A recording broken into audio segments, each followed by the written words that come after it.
特朗普忽然表示，美国不需要国际法，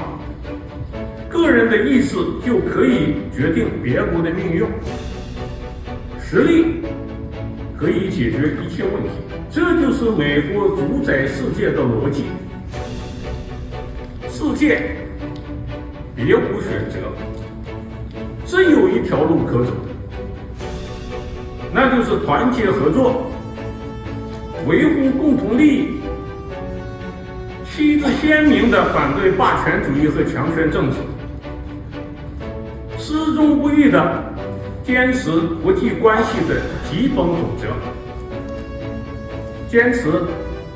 以联合国宪章宗旨和原则为基础的国际法，坚定不移地做现行国际秩序的改造者、建设者和维护者。